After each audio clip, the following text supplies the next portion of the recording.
got Grappling at UNM. Yes, the University of New Mexico, April 17th. We got a lot to talk about. The expansion of the sport from a grassroots level is what's possible. Let's check in and see what's going on here. Evening, Garrett. Can you hear us?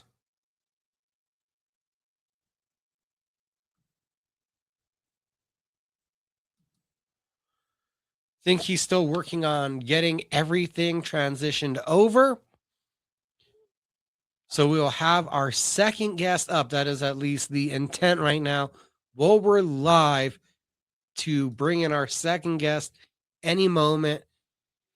Let me line this up for you guys. And National Collegiate Championship Mixed Martial Arts, the collegiate governing body organizing mixed martial arts, the very beginning of collegiate MMA, years in the making.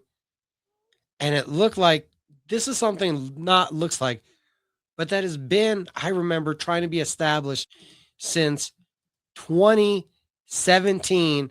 Okay, now I think our guest is here with us. Let's bring him on in. Hey, sorry about that.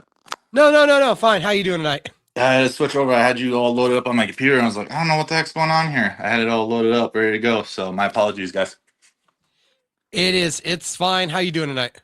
Doing good, my guy. How we doing? I'm doing good. It's been a while since we've heard of your initiative, Collegiate MMA, a grassroots expansion of the product. How's the process going? Dude, it's been a journey, man. It's a marathon. It's not a race. So put it out there. Yeah, I pretty much got kind of started it in 2014 with getting Lobo MMA chartered as a student at UNM and kind of just figure out the process. I call it the lab process. A lot of these teams, like New Mexico State, Aggies MMA, down there with Steven and Nigel, those guys have been working hard. They've been in the lab trying to, figure out what's going to work. It's a little different than a lot of like wrestling clubs, boxing clubs that are out there, kickboxing. It's because you got to be open, to everyone, to students who are active students. So a lot of it where you got to have it open for fighters who want to go compete, under the NC2MA, as well as, people that just want to be active, want to be taking part of the club and help out where they can. As training partners to being, treasurers to cabinet members. So there's a lot of openings for college students to participate, with the college MMA teams here on college campuses. So, and at this point, how many universities are also involved in the initiative? So right now we got UNM, so UNM Lobo MA, just Lobo MA. They're with us, they're contract with us, as well as Aggies MA down there at Las Cruces. And then we're getting worked with Matadors MA on Lubbock, Texas. They're having some cabinet members transition over, swap out. So they're kind of a newer team that's just developing. They got a lot of good talent out there in Lubbock. It's kind of scary, but I'm excited to see what comes of them. And then we got the University of Southern Florida. They're actually getting the same thing, new cabinet members. They got a lot of good teams, or a team, excuse me, coming up out there in Tampa, Florida. As well as now we're just starting to work with Mason with Athens, University of Georgia, Athens, just in the beginning talks with them. So really it's a lot of the teams are going to be in the Southwest as well as the Southern East Coast, the Gulf Coast area of those colleges. So we're starting this process. It's something that you've now been almost a decade into doing, it seems like. Yeah, it seems like, when is it going to take off the ground, right? It's kind of like, when the first airplane took off the ground, like when is it really going to take off? It's different than, like the early days of the UFC, right? You just get some fighters, put a fight on, you get the State Athletic Commission involved, and there's a lot more to it. And I mean, a lot of people say, you got to be a very patient person. I'm a very patient person on this.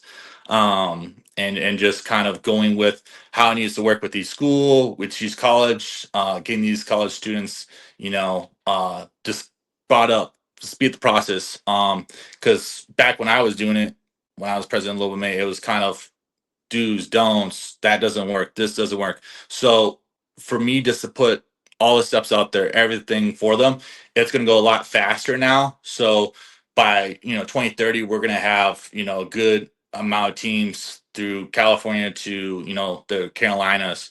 So it just takes someone to step it up and present the college opportunities to compete at the collegiate level. So, but yeah, so it's exciting. It's kind of nerve wracking, but it's a lot of good energy. From what you expected, has it been a slower growth or about the process that you thought this was going to be? Yeah, it's. I think the whole thing where it seems like what we went through the pandemic really put a damper on. It really made me kind of think through like, am I supposed to be doing this? At the time, I was just starting to be an intern with Southwest MMA Series and working with Ricky Consteady, who's kind of like he's my big brother. He's really brought me up of how to run the shows, the little details, as well as the matchmaking, as well as Heather Housley. She's taught me a lot of just how to match make, how to, incorporate, certain things that needs to go on behind the scenes with the shows. So and then also just being a sports agent, with Jami management, of just working with fighters, working with professional fighters, and how to get them up to the next level, how to get them, to UFC, BKFC to PFL. So learning kind of the upper scale to now I can really tone it down to really just focus after the pandemic and just getting through where now these colleges are uplifting all their COVID protocols and just opening doors for these students to be able to start their MMA program. So, but yeah, it's a marathon, like I said. And at this point in the marathon, I did though hear that we're to the point where something's happening next weekend. Well, weekend after next, actually. Yeah, April 17th, in the mat room at John Center. It's gonna be Lobo MMA and Aggie MMA. They're gonna be coming up. It's just a scrimmage, it's all grappling. Lobo MMA is hosting it. So Jacob Armstrong and his team with Cole and those guys they're just putting their technicians, those guys they train at Smart Jits, with Brata and Michelle Watterson and their whole team out there. Gi and Nogi. So there a lot of it's to bring in a lot of attributes, talents on the mat. So when they go in there, it's going to be a lot of skill set. And then AMA, dude, I've seen those guys train at AGF and they got some killers too. So it's going to be, people can come out, they can reach out, say, hey, we want to come. And we'll help. Hopefully it's not so much room. It's not like Johnson, the arena. It's not going to be, 20,000 people or under that, I should say. But it's just we're gonna do live stream. So if you want to watch it, tune in. We're gonna do some live streaming on all of our channels.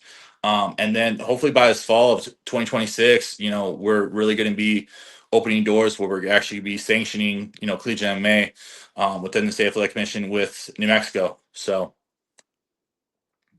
Yeah, are we expecting that to be a? Have you worked it out? Is it going to be a team by team competition, or is it going to be team by team individual fights? How that will work? So yes, it'd be mostly individual in the beginning. So we have kind of a point system that's different than a lot of amateur and obviously pro leagues. So obviously we have the win loss record, and judges can be involved obviously, but we're also doing a point system that's gonna be totally different. I kind of looked into the Super Fight League, which was actually in India, kind of started out there and kind of took their point system in a sense. So I can't take all the credit, but we kind of made the game safer. So our point system is gonna be if you win by submission, it's gonna be 3 points. If you win by TKO, KO, it's gonna be 2 points. If you win by decision, it's gonna be 1 point. So we're really trying to make it team oriented. And so when we're doing team events, once we get to that point where we actually have a full, like example, Lobo MMA versus AMA, if it's in Las Cruces or if it's in Albuquerque, we're gonna actually have the average Joe sports fan show up and be like, I don't know anything about fighting, but I'm a Lobo fan. I show up to the pit, I show up to basketball, I show up to football. So it's gonna be really easy where, talking about 10-9s and all these other type of, decisions that are done by judges. Like, we're just going to simplify it a little bit more. Obviously, we're going to have the judges, put their scorecards, but like if it goes by submission, TKO, KO, it's going to make it more simple for the average Joe sports fan. And every club president, everyone I talk to loves the idea, and I think it's going to be great for the sport. It's going to, altitude it a little bit more. And it's just going to make it more easier to when we're doing matchmaking and all that. It's just going to make it more precise and not just here. Let's put this fight here. Let's put this big fight here, and let's put it together. And it's not going to be coming out to how it should be. One of the bigger aspects of all college athletics is recruiting. Has that started to be a thing for these teams to be looking at the talent that they're trying to cultivate towards these teams, even though there's only a few of them? Yeah, I mean, yes, there's a few of them, but like once we get growing, and this may shock you, it may shock a lot of people. Collegiate MMA with it, like I've done mitts, I've done practice at ran practices and all that, all walks of life. We've had soccer players coming in. We had football players. We had, obviously the common ones, wrestlers, jiu-jitsu guys, the MMA guys that come in, and they do really well. I've done 45 minutes with a ballerina who's just kicking the heck out of the actual Muay Thai pads. So it's like we can have all walks of life, and this might blow you and people thinking this way, but collegiate MMA has the most ways of recruiting college athletes to join these clubs. Like, there's no other college sports out there that has the more way of recruiting these guys and getting them on the mats and opening doors for them. And be able to start their amateur career where they're actually not stressing out and coming in with Aggies MMA with Zia Martial Arts, with Mark and Spencer down there as their coaches, doing the job and just focusing on part and just be able to focus on tuning in and taking, a soccer player and getting them more tuned into kickboxing and then working the jiu-jitsu game. So it's and also we also have like the United States Fight League, the amateur fight card, ages 8 to 18, they can get recruited. Obviously, high school wrestling would be a huge one. I know a lot of college coaches are going to hate me saying this, but a lot of these coaches that are trying to recruit these high school wrestlers, they'll be like, yo, why am I not getting this so-and-so? Why am I not getting this, 3-star recruit coming to, Northern Illinois or Northern Iowa and be able to come in being, full scholarship, or maybe I'll be taking, a lot of these schools will be taking red shirts away. So there's a lot of opportunity for these college teams to be able to recruit, to go out there during the state tournaments, to jiu-jitsu tournaments, to whatever, and be able to open doors that way. So if they're thinking about it. And then we also can have not just undergrad, we'll have master's students, so people who are getting a master's degree, as well as getting a PhD degree. So there's a lot of open doors that can happen for these students in all walks of life right now. With the college platform and with that rule set, is it going to be traditional amateurs? Or I've seen in New Mexico, we're a little bit different. I have seen some states, Florida, Texas, where some amateurs wear shin guards in the amateur MMA fight.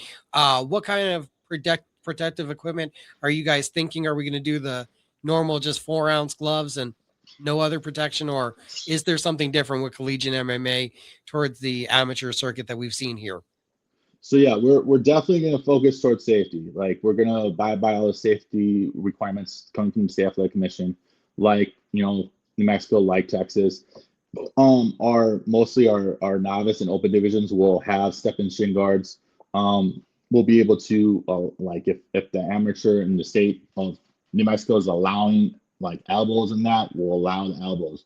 If Texas is not, then yeah, we're pretty much going to work where it's going to be a universal rule set. So it's going to be, we kind of already have our rules and regulations already in place, but we also have to abide by the State Athletic Commission. It's like, well, this is how it works in our state, and we're going to have to abide by those rules.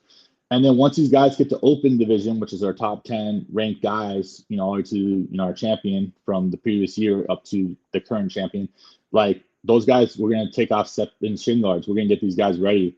A lot of those guys might be, 21 years old to 23 to, all the way up to 27 years old. So a lot of those guys, they need to get ready to like get their pro, almost pro debut going. And they get a sense where a lot of these promoters in the professional leagues and the professional farm leagues, in a sense, can actually, see how they can do without, the safety pads and all that. MMA expanding by leaps and bounds. Garrett Wardell at the forefront of trying to take the sport that we all love and now push it to a collegiate level, open doors, give athletes a new opportunity, streamline another pipeline towards professional opportunities. The more combat sports, the better. It was great getting to talk to you. I knew I was only going to take up a couple of minutes of your time tonight. Everybody, check out the Instagram page. It is NC2 MMA to get more details, and maybe go check out some grappling on the 17th at UNM. Thank you, Micah. You have a good night. Hey, you too. Never ceases to amaze me what's coming next in the world of combat sports, MMA. It's a great innovative idea. We talk about the multitude of AAA MMAs that are out there, the multitude of different feeders. Now we're talking about jump starting that college aspect. We've seen Haley Cohen's going to be in action this weekend, a one-time Olympic, or not Olympic, but high caliber collegiate gymnast and tumbler who prospering in MMA. Tons of great wrestlers that we've seen for a multitude of times have the opportunity to really flourish in MMA, and now they'd be able to get their feet wet a little bit sooner. So it's a really cool opportunity that I'm wondering to see how it's unfolded. It's been a passion project in the works for quite a few years. And on the 17th, Lobos versus Aggies, because that was one of the roots of this thought. If you've ever seen one of the interviews that I've done before with Garrett, you tap into the college fanaticism. You tap into those natural rivalries. How big would Aggies Lobos be in a cage in the pit? How big would it be in the Pan Am Arena? How big would one day having Seminoles versus Gators? We're talking about Texas A&M versus Texas Tech, having North Carolina versus Duke. There are these natural rivalries that you can elevate and take into that physical realm now if collegiate MMA is truly able to prosper. Passion project that Garrett has been working on for quite a few years that has been evolving. As he said, with a lot of things, COVID slowed it down. So this is a project that looks to get jump started back underway.